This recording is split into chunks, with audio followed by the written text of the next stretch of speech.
Hello everyone. तो अभी तक हमने ना नंबर सिस्टम करा था। तो अभी थोड़ी नंबर सिस्टम की एक बार रिवीजन कर लेते हैं, फिर इसके कुछ एग्जांपल देखते हैं। तो नंबर सिस्टम के अंदर सबसे पहले हमने पढ़ा था प्राकृतिक संख्याएं। क्या पढ़ा था? प्राकृतिक संख्याएं। नेचुरल नंबर्स के बारे में हमने पढ़ा था। ये नेचुरल नंबर कौन से थे? जो हमारे एक से शुरू होते थे और जिनकी गिनती आगे चलती रहती थी। जैसे एक हो गया, दो, तीन, इस तरह से जो ये चल रही हैं, ये क्या हो गई थी? हमारी नेचुरल नंबर हो गई थी। इसके बाद हमने पढ़ी थी पूर्ण संख्याएं, होल नंबर्स के बारे में हमने पढ़ा था। होल संख्या के अंदर क्या करा था हमने? जो भी हमारे नेचुरल नंबर थे, नेचुरल नंबर के अंदर हमने जीरो को ऐड कर लिया, तो वो गई हमारी पूर्ण संख्याएं। इसके बाद हमने कौन से देखे थे? पूर्णांक। ठीक है, पूर्णांक में क्या कह दिया? इनको हमने इंटीजर कह दिया। अब इंटीजर के अंदर क्या था? जो हमारे नेचुरल नंबर है, मतलब एक, दो, तीन, चार, पाँच, छः, ये सारे, इसके साथ जीरो ऐड हो गया। और इसके साथ जितनी भी मेरी नेगेटिव नंबर्स होते हैं, ठीक है, या फिर इनको कहते हैं ऋणात्मक संख्याएं जितनी भी थी, इनको और हमने साथ में शामिल कर लिया। तो ये मेरे पूर्णांक और हो गए, इंटीजर हो गए। इसके बाद हम देखते हैं सम संख्या या फिर इवन नंबर। इवन नंबर की बात करी थी। इवन नंबर में हम क्या कह रहे थे? जैसे कोई भी मेरी संख्या हो जाती है, कोई भी हमारी संख्या है,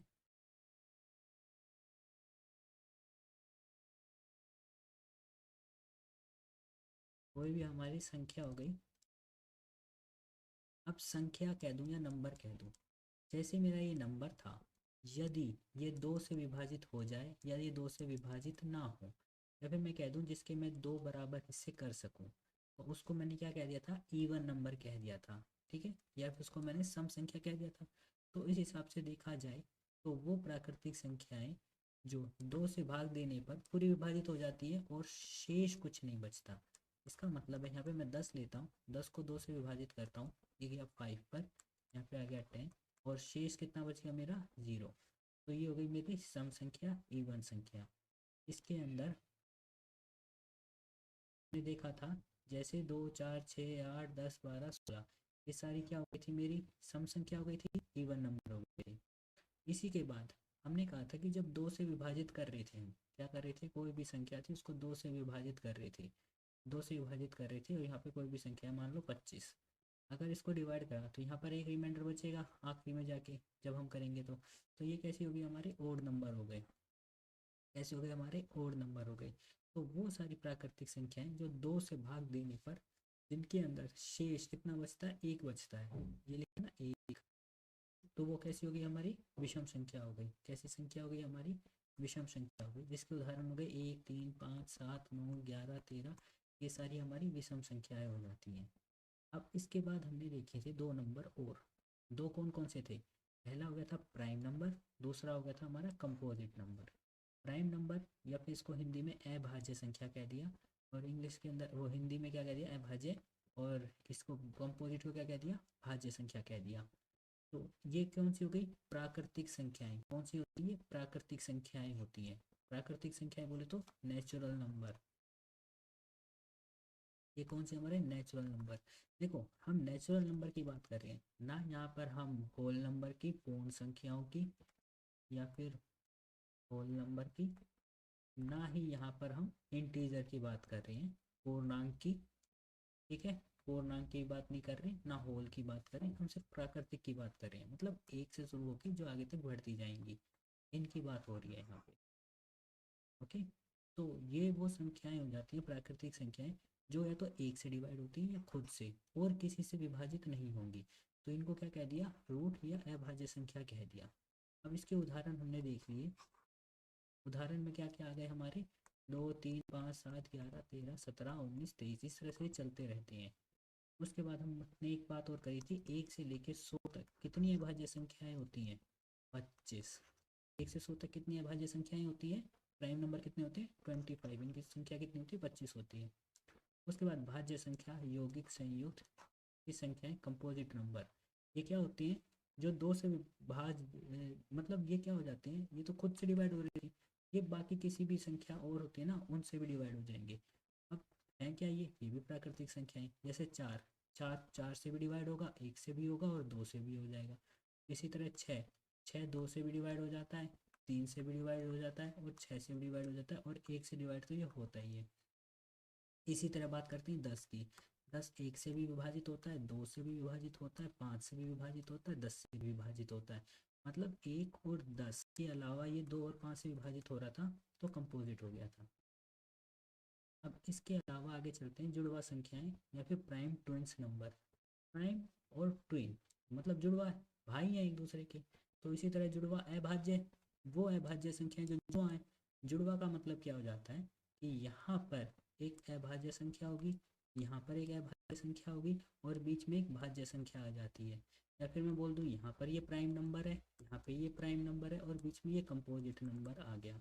तो जो ये संख्याएं होती हैं हमारी ऐसी, इनको हम जुड़वा कह देते हैं। जैसे एक उदाहरण ले लिया 17 और 19। अगर हम देखें, एक हो गया 3, एक हो गया 5 और एक हो गया 4।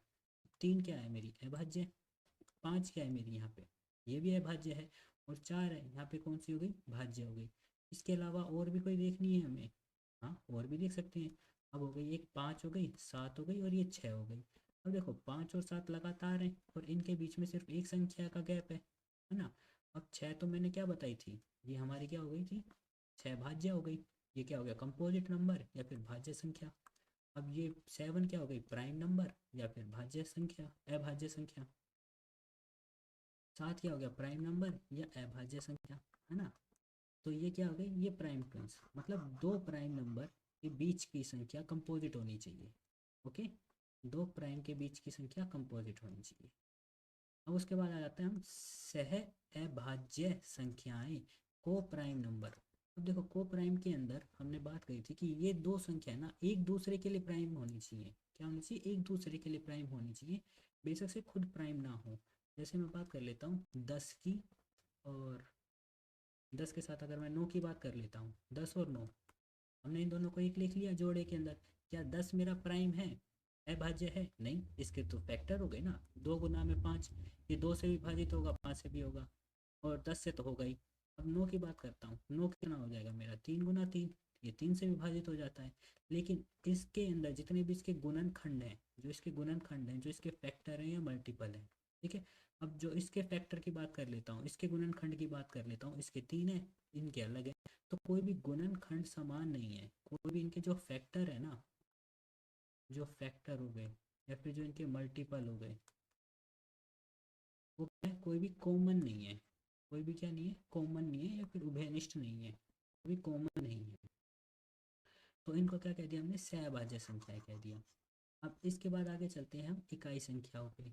अब इकाई संख्या क्या हो जाती है, इकाई संख्या हो गई 1 से 9 तक की संख्या, ये सारी क्या हो गई, इकाई संख्या। अब जिस तरह हमने एग्जांपल ले रखा है, ये 3 7 9 के अंदर जो मेरा 9 है, ये क्या हो गई, मेरी एक इकाई संख्या हो गई, जो इकाई हो गई। अब इसको इंग्लिश में करूँगा तो क्या बोल दूंगा मैं, ये यूनिट डिजिट, ठीक है। जिस तरह, या फिर मैं कह दूँ कि ये वंस प्लेस पे आता है। हमने बात की थी ना, वंस, टेंस, हंड्रेड्स, ठीक है, थाउजेंड्स, 10,000। तो जो ये हो जाते हैं ना, इसके अंदर इकाई जो वन पे आ गया, इसको हमने इकाई संख्या कह दिया। अब इसके अलावा कर्मागत संख्याएं, कर्मागत इसका मतलब हो गया कंजिक्यूटिव संख्याएं, कंजिक्यूटिव नंबर। इसका मतलब है वो संख्याएं जो कैसी हो, जो क्रम से चले।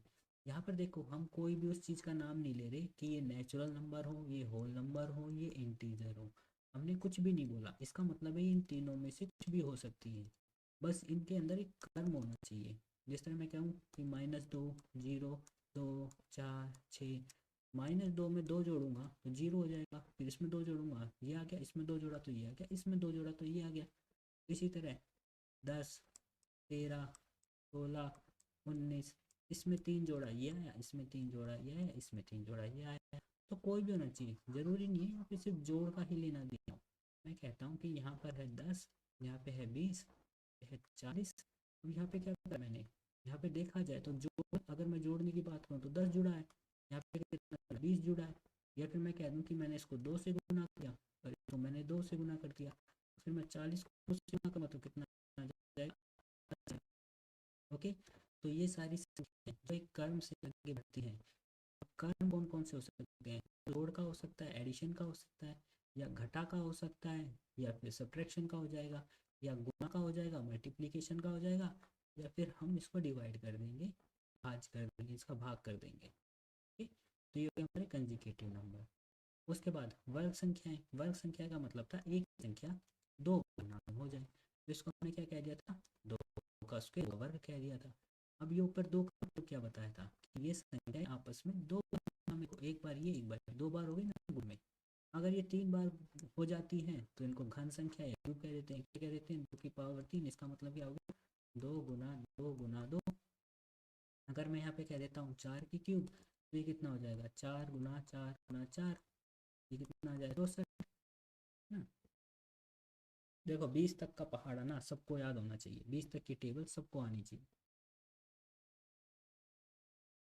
उसके बाद हमने बात करी थी अंकों के मान की।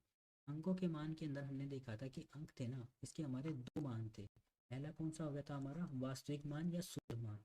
जब हमने इसकी बात करी कि जो भी अंक होता है ना, जो इसका वैसे का वैसा मान हो जाता है, जो चेंज नहीं होता, जैसे 238 के अंदर जो ये दो है, ठीक है, इसका वास्तविक मान कितना हो गया, दो। और जो इस 238 के अंदर ये दो है ना, देखो ये हो गया इकाई, दहाई, सैकड़ा, वंस, टेंस, थाउजेंड। ठीक है, वंस टेंस हंड्रेड हो गया, ये हंड्रेड होता है, तो ये कितना हो गया, 200 हो गया, या फिर मैं इसको कह दूँ 200। तो यहाँ पे ये दो का मान कितना था, दो, वास्तविक मान, या फिर इंग्लिश के अंदर मैं कह दूँ फेस वैल्यू। ठीक है, और स्थानीय मान, स्थान का मतलब हो गया उसका प्लेस, तो ये हो गया हमारा प्लेस वैल्यू। ओके, अब स्थानीय मान कितना हो गया, दो का 200, 200 हो गया क्योंकि 100 पे आ रहा है।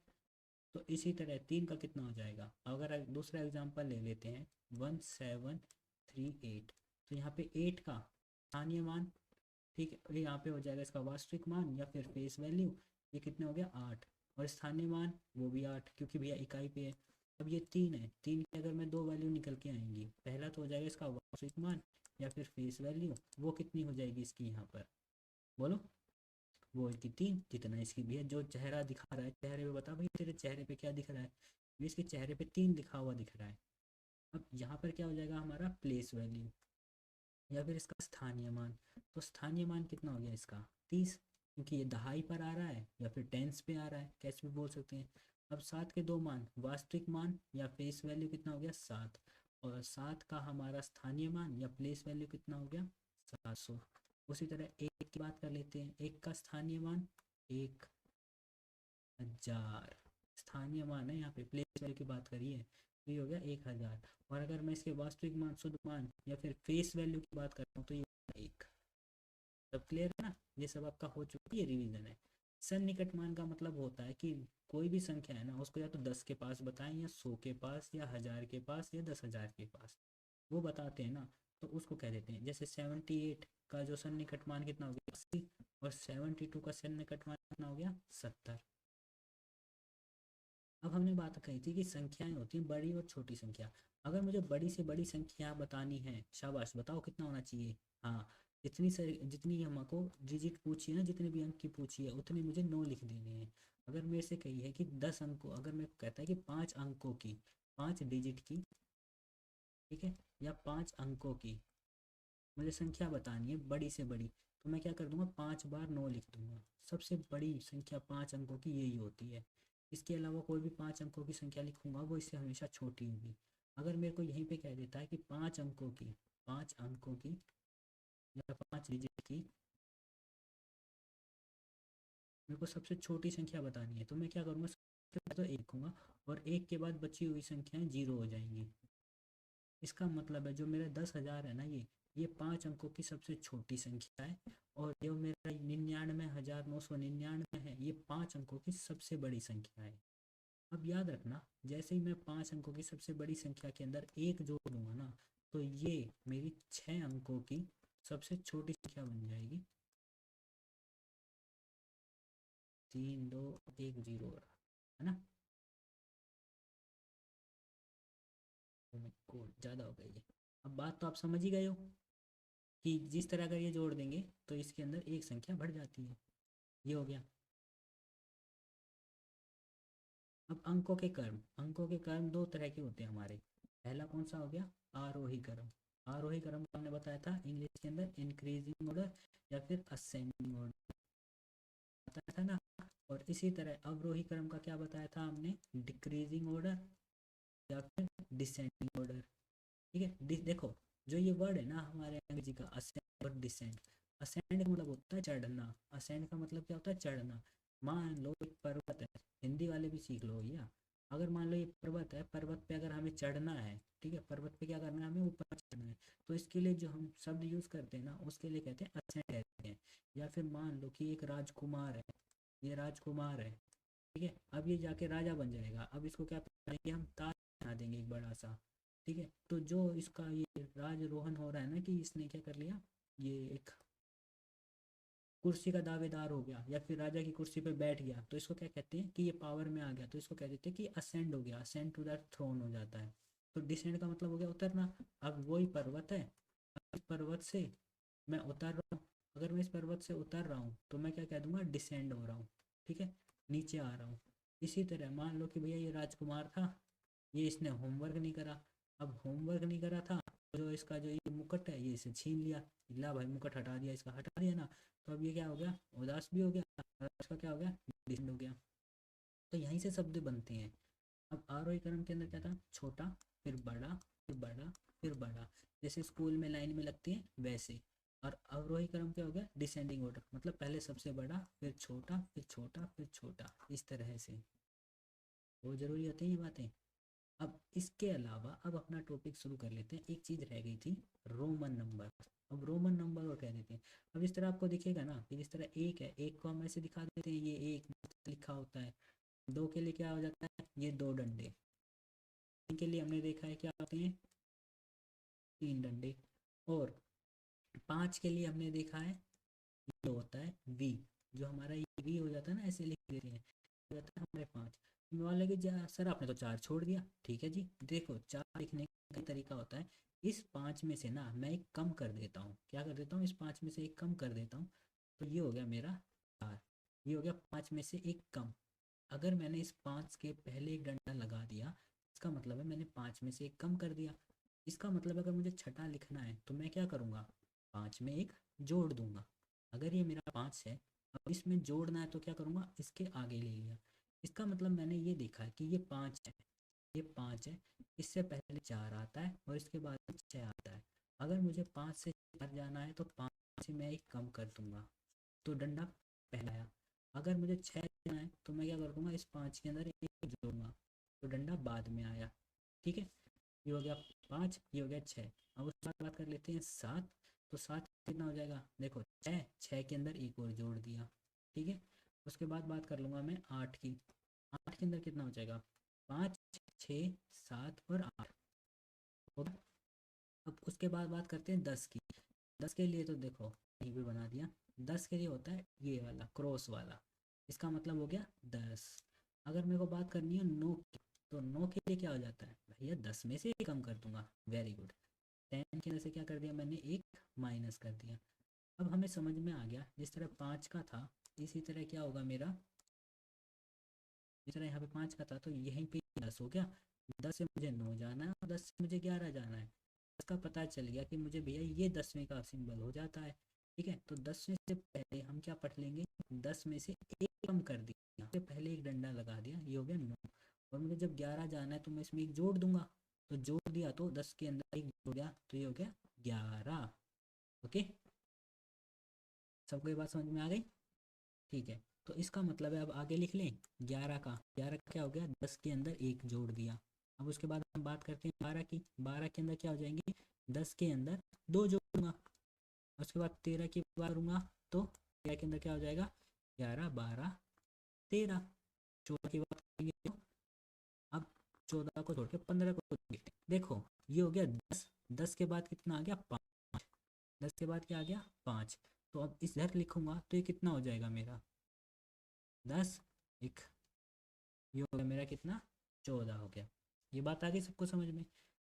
अब इसी तरह हम इसको आगे बढ़ाते जाएंगे, अगर बीस पे पहुंच जाऊंगा तो बीस कितना हो जाएगा, दो, बीस हो गया मेरा। ओके, ये सबको बात समझ में आ गई। एक दो तीन फिर ये चार फिर ये पाँच फिर ये छः, आगे बात समझ में। फिर ये 10 हो गया था, उसी तरह ये 11 हो गया, 15 हो गया हमारा, 20 हो गया। तब इसी तरह मान लो कि अब मेरे कहाँ तक पहुँच जाए, 50 तक पहुँच जाए 50 तक पहुँच जाए। तो 50 के लिए मैं जो सिंबल यूज़ करता हूँ ना, वो क्या हो जाता है, एल यूज़ हो जाता है। 50 के लिए क्या हो जाता है, एल। ठीक है, अगर मेरे को 50 लिखना है ना, तो मैं ऐसे नहीं लिखूंगा, देखो 10 20 30 40 50, ऐसे नहीं लिखूंगा, देखो कितना बड़ा लिखना हो गया। तो इसकी जगह मैं क्या लिख देता हूँ, एल लिख देता हूँ। 50 की जगह कितना लिखता हूँ। अगर मान लो मुझे 100 लिखना है, 100 लिखना है, तो 100 लिखने के लिए या तो मैं ऐसे 10 डंडे लिखूं, या 2 बार मैं ऐसे लिखूं, पता नहीं लग रहा, तो इसकी जगह मैंने क्या कर दिया, सी कर दिया। और इसी तरह 500 के लिए क्या लिख देते हैं, डी लिख देते हैं। और 1000 के लिए क्या लिख देते हैं, तो 50 के लिए हो गया एल, 100 के लिए हो जाता है सी। सी देखो, सी के लिए यूज हो गया, सी का मतलब हो गया सेंचुरी। जो आपके कोहली जी सेंचुरी मार देते हैं, ठीक है, आपके रोहित शर्मा जी सेंचुरी मार देते हैं, तो ये 100 का मतलब क्या हो गया, सेंचुरी हो गया। उसके बाद हमारा डी का मतलब क्या होगा, 500। ठीक है, एम, एम का मतलब क्या होगा, हमारा 1000। तो ये हो गया हमारे रोमन नंबर्स। अब आगे चलते हैं, ध्यान से देख लो, ये आपके लिखे जाते हैं। अब जिस तरह आप कई बार क्लास में जाते हो, तो क्लास से पहले जो ये लिखे रहते हैं ना, पहली क्लास दूसरी क्लास, तो उसके ऊपर यही सिंबल होते हैं आपके। अब कुछ उदाहरण देख लें, देखो यहाँ पर भी आ गए। अब ये कह रहा है कि यहाँ पर जो हिंदी और अरबी, मतलब हिंदी का मतलब हो गया आपका इंग्लिश नंबर, और अरबी के लिए क्या बोल दिया इन्होंने, रोमन नंबर। कि या तो ये हिंदी में दे रखे हैं या ये अरबी में दे रखे हैं, तो इनका अंक लिखना है। अब एक तो एक ही होता है, एक तो एक हो गया। ठीक है, उसके बाद पाँच, पाँच को कैसे बताया था हमने, 20 से बताया था, ये था ना हमारा 5। उसके बाद ये एक्स का मतलब क्या था हमारा, एक्स था हमारा 10, एक्स क्या था 10। उसके बाद सी का सेंचुरी, कोहली ने सेंचुरी मारी है, कितने हो गए, 100, भारत जीत गया। डी का मतलब कितना हो गया था हमारा, 500। और एम का कितना हो गया था हमारा, 1000। सही है ना। और एक है, बताओ 50 का क्या बताया था मैंने अभी, 50 का बताया था एल। ठीक है, आगे बात समझ में सबको, वेरी गुड।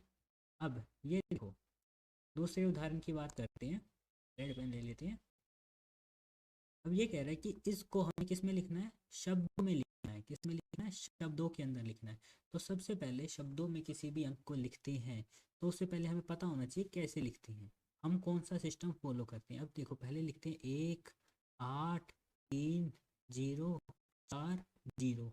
देखो, ये क्या है हमारी इकाई, ये क्या है हमारी इकाई। अब ये लिख लिए ना, अब इसके ऊपर हमने लिख दिया कि जो सबसे पहली टर्म होती है ये होती है इकाई, फिर कौन सी होती है, दहाई, फिर हो जाता है हमारा सैकड़ा, फिर हो जाता है हजार, फिर आता है 10,000, फिर आता है लाख, फिर आता है 10 लाख। 10 लाख के बाद क्या आ जाता है हमारा, करोड़। फिर उसके बाद क्या आ जाता है हमारा, 10 करोड़। इस तरह से। अब इसी को अगर मैं इंग्लिश के अंदर बोलता हूँ, तो ये हो गया मेरा यूनिट प्लेस, या फिर वंस। ठीक है, ये क्या हो जाता है हमारा टेंस, ये क्या हो जाता है हमारा 100, ये क्या हो जाता है हमारा 1000, ये क्या हो जाता है हमारा 10,000। ओके, ये क्या हो जाता है हमारा लैख, ये कितना हो जाता है हमारा 10 लाख। ठीक है, फिर आ जाता है हमारा करोड़, फिर आ जाता है 10 करोड़। ठीक है, तो अब इसको हमें शब्दों में लिखना है। शब्दों में कितना हो जाएगा, देखो, इकाई, दहाई, सैकड़ा। इसका मतलब है यहाँ तक तो मतलब हो गया 40। फिर उसके बाद क्या आ जाता है हमारा हजार, 10,000, फिर क्या आ गया हमारा लाख। इसका मतलब है कितने लाख हैं, 1 लाख हैं। तो सबसे पहले क्या लिख दिया, 1 लाख, क्या लिख दिया हमने, 1 लाख। उसके बाद कितने हजार है, 83,000 है। उसके बाद कितना लिख दिया, 83,000, तो ये लिख दिया हमने 83,000। ठीक है, मतलब 83,000।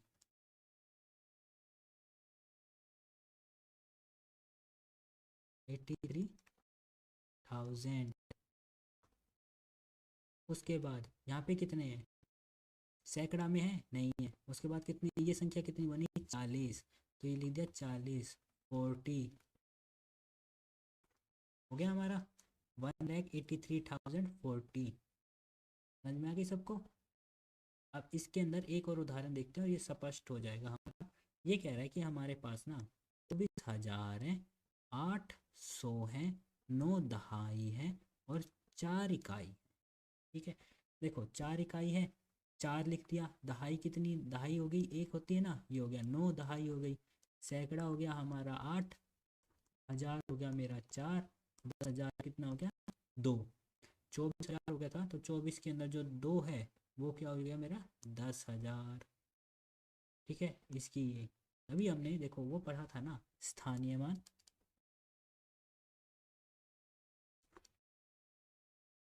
ठीक है, और एक पढ़ा था हमने वास्तविक मान।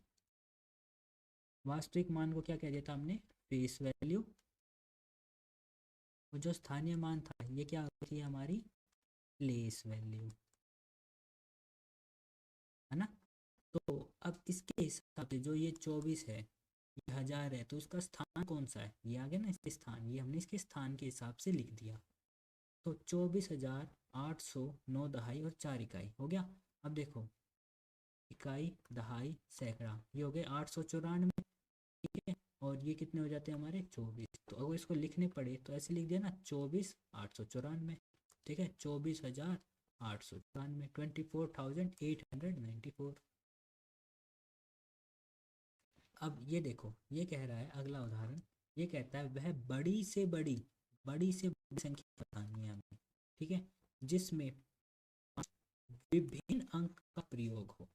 हमने देखा था कि जब हमें बड़ी से बड़ी संख्या बतानी थी, ठीक है, तो हमने ये बात करी थी कि वो संख्या कितनी हो जाए उतनी बार हमें 9 लिख देना है। वेरी गुड, बहुत अच्छे, सीधी सी बात थी, जितनी बड़ी संख्या बतानी है उतने ही 9 लिख देंगे।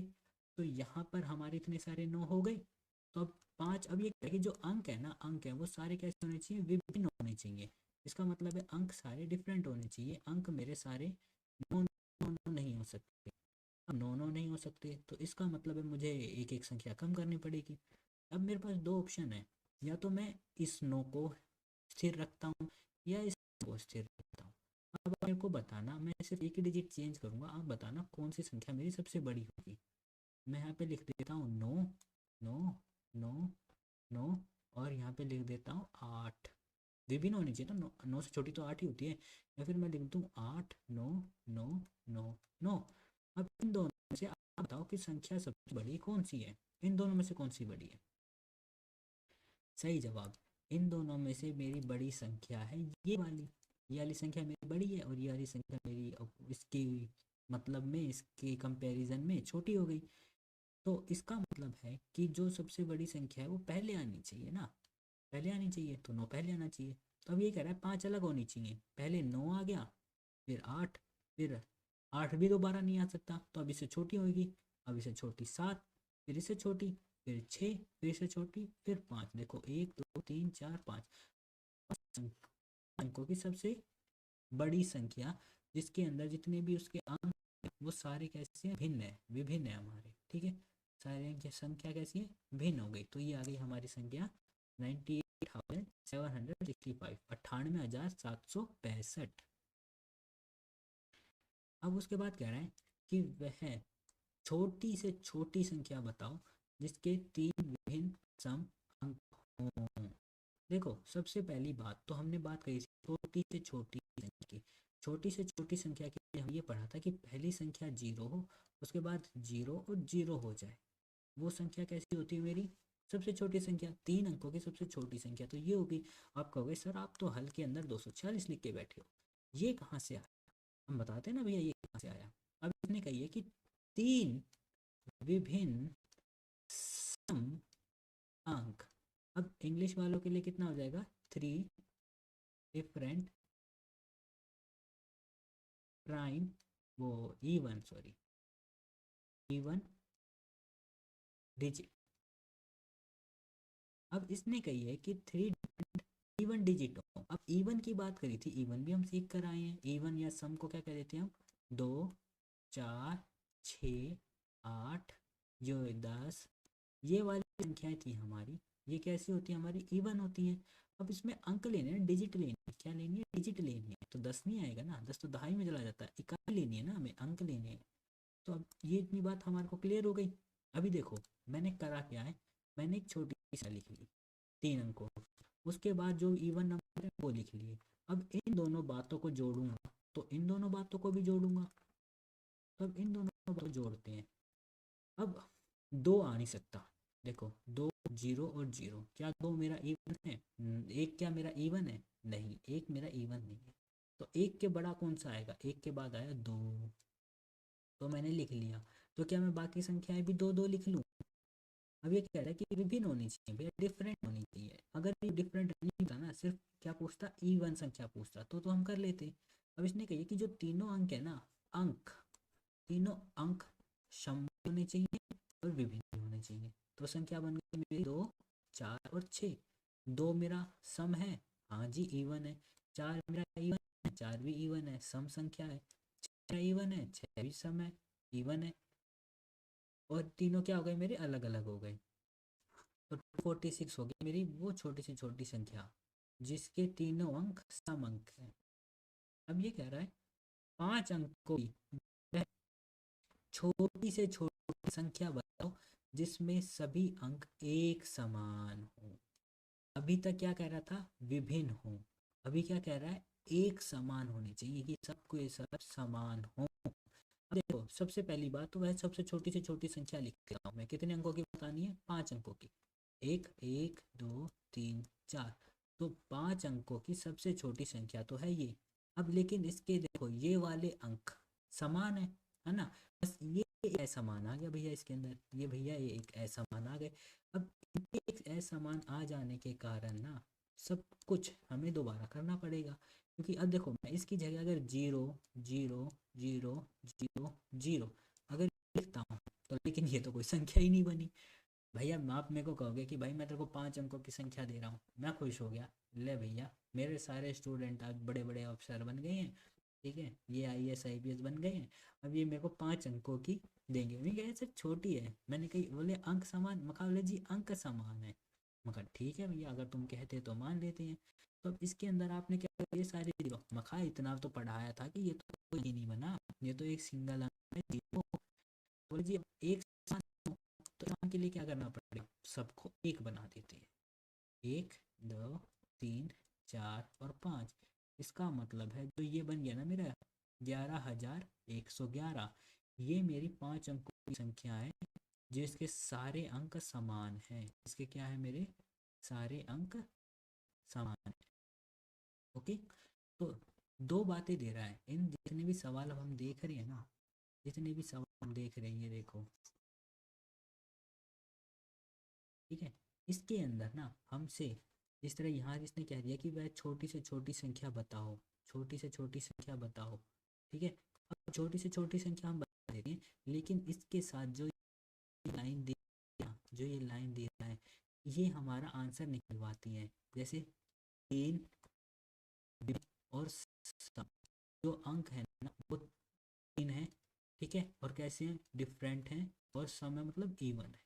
यहाँ पर इसने क्या कह दिया, 5 अंकों की है तो 5 अंक। इसके अंदर क्या है, सभी अंक मतलब पांचों के 5 अंक कैसे हो, एक समान हो, इक्वल हो, एक समान हो मतलब इक्वल हो। ओके, अब ये कह रहा है कि ना, अब दो अंकों की सबसे छोटी अभाज्य संख्या, 2 अंकों की सबसे छोटी पूछता तो भैया एक और जीरो, 2 अंकों की सबसे छोटी संख्या ये हो गई। अब इसने कही कि वो कैसे होनी चाहिए, अभाज्य होनी चाहिए। अब 10 है, 10 तो हमें पता है भैया भाज्य संख्या है, कंपोजिट है, ठीक है। यहाँ हमसे अभाज्य पूछ रहा है, मतलब कौन सी पूछ रहा है, प्राइम पूछ रहा है कि हमें प्राइम नंबर बताओ। अब भैया 10 के बाद देखते हैं, 10 के बाद आया 11, 11 क्या अभाज्य है? हाँ जी 11 अभाज्य है, 11 और किसी से विभाजित नहीं होता ना, इसी तरह। अब 11 के बाद कौन सी आती, 12, 12 भी भाज्य हो जाती है, कंपोजिट हो जाता है। उसके बाद बात करते हैं 13, 13 मेरा प्राइम नंबर हो जाता है, अभाज्य संख्या हो जाती है। ओके, लेकिन सबसे छोटी पूछे तो सबसे छोटी कौन सी होगी, 11। अब 11 और 13 में दोनों हैं, लेकिन हम किस पे जाएंगे, 11 पे जाएंगे। अभी टेंशन जो ये तो समझ लो, जो भी ऊपर करा है ना वो हमारी बुद्धि कैसे, मतलब आप कहोगे ना सर ऊपर जितना पढ़ाया था कहाँ काम आएगा, वो बता तो दें अभी। अब ये कह रहा है निम्नलिखित में से कौन सी संख्या अभाज्य है। हाँ, अब ये देखो इसने 4 संख्याएं दे दी, 31, 24, 18 और 8। अब कह रहा है इनके अंदर से मेरे को अभाज्य संख्या बतानी है, संख्या अभाज्य अभाज्य बतानी है। अब देखो 8 की बात करता हूँ, 8 तो मेरा 2 से भाज्य हो जाता है, हाँ जी 2 से भाज्य हो जाता है। 8 को करूँगा तो ये मेरे को 8 लिखा, 2 करा, 4 पे 8 पे 0 ले आया। अब 18, अगर मैं 18 के 18 को तो भैया किस किस की टेबल में 18 आता है बता सकते हो? हाँ ये 2 की टेबल में आता है। अगर ये 2 की टेबल में आता है तो इसको पूरा विभाजित कर देगा। 3 की टेबल में भी आया है तो भैया 3 कर देगा। अब भैया इसके बाद ये 6 की टेबल में आ रहा है तो 6 भी इसको डिवाइड कर देगा। तो भैया ये तो हमारी अभाज्य नहीं रही, ये तो हमारी कंपोजिट बन गई, अभाज्य संख्या बन गई। उसके बाद 24 आखिरी में देखो 4 आ रहा है तो 2 से विभाजित हो जाएगा, तो संख्या बचती है हमारी 31। तो पेपर के अंदर ना हमें 4 ऑप्शन आएंगे, पेपर के अंदर क्या आएंगे हमारे 4 ऑप्शन आएंगे, जिसमें से हम एक ऑप्शन को चूज कर लेंगे। अब उसके बाद देखो ये सरल सा क्वेश्चन आ गया, 8 अंकों की सबसे छोटी संख्या लिखनी है। अब इसके बाद इसने कोई दूसरी लाइन लिखी ही नहीं, एक समान, विभिन्न, सम संख्या, कोई दूसरी संख्या इसने लिखा ही नहीं, तो कोई टेंशन है ही नहीं। तो भैया 8 अंकों की सबसे छोटी छोटी छोटी छोटी मतलब हो गया 1, और उसके बाद कितनी 0, 7 जीरो लगा दिया, ठीक है। इकाई, दहाई, सैकड़ा, इस तरह करके हमने 7 जीरो लगा दी इसके। अब कह रहा है 4 अंकों की बड़ी से बड़ी संख्या लिखनी है, कितने की? 4 अंकों की। तो 4 अंकों के लिए क्या हो जाती है बड़ी से बड़ी? 4 बार 9। अब यहाँ पे देखो इसने कोई दूसरी दी नहीं ना। अब यहाँ पे देखता है कि वो विभिन्न संख्या होती, विभिन्न होती तो भैया 9 हो जाती, 8 हो जाता, 7 हो जाता और 6 हो जाता, ठीक है। अब दोनों का कंपैरिजन करते हैं, है तो ये सबसे बड़ी ये है। अब हमें बस ये देखना था कि यहाँ पे सब विभिन्न हो, ठीक है, विभिन्न के केस में हमारा ये हो जाता। ओके, अब उसके बाद आखिरी उदाहरण देख लेते हैं। अब ये कह रहा है कि वह छोटी से छोटी संख्या बताइए जिसमें विभिन्न 4 विषम अंक हों। सबसे पहले हमसे इसने पूछा था एक वो संख्या बताओ जिसके अंदर सम अंक हो, तो हमने बता दिया था 2 4 6 वाली सीरीज चला दी थी हमने, 2 4 6 8 4 अंक की होगी। अब इसने बताइए भाई छोटी से छोटी संख्या बताओ जिसमें संख्या अंक कितने हैं, अंक क्या है, डिजिट क्या दे, कितने डिजिट की होनी चाहिए? 4 डिजिट की होनी चाहिए। अगर 4 डिजिट सिंपल सिंपल पूछता तो ये हो जाती, ये तो मैंने एक साइड में लिख ली। अब इसके बाद कह रहा है कि विषम संख्या। अब भैया देखो 2 संख्या थी, एक थी सम और एक है मेरी विषम। सम संख्या क्या हो गई थी मेरी? इवन, और विषम क्या हो गई है मेरी? ओड। तो सम संख्या इवन संख्या को मेरी 2 4 6 8 10 ये वाली मेरी हो जाती है सम संख्याएं। अब विषम संख्या की बात करते हैं, विषम संख्या के अंदर कितना आ जाता है? 1 3 5 7 9, ये मेरी विषम संख्या। अब इनमें से चूज करके बनानी है। अब 4 विषम संख्याएं हैं, छोटी से छोटी, भैया देखो विषम है ना, विषम को मैंने लिख लेता हूँ। ये 4 विषम संख्याएं हैं ना, शुरू की ले ली मैंने 4। अब इनको 2 तरह से लिख लेता हूँ, पहले लिख लेता हूँ 7 5 3 1, और एक लिख लेता हूँ 1 3 5 7। मैंने क्या करा, विषम संख्या पता थी, विषम संख्या को लिख दिया। अब मैंने इन दोनों में देखता हूँ कि भैया ये वाली विषम संख्या है और ये वाली विषम संख्या है। अब इन दोनों में से कौन सी संख्या मेरी बड़ी है? भैया ये वाली बड़ी है, तो छोटी कौन सी? ये, तो यही मेरा उत्तर हो जाएगा, है ना। देखो ये आ गया 1 3 5 7। ओके, तो आपको ये सारे क्वेश्चन करने आ गए होंगे, ठीक है। अभी आपको क्या करना है, जो बताया है इसे रिवाइज करना है। क्या करना है? रिवाइज करना है। आप जितना रिवाइज करोगे आपको उतने ही मेंटली शार्प हो जाओगे और आपका दिमाग भी उतना ही तेज हो जाएगा। तो आज के लिए बस इतना ही।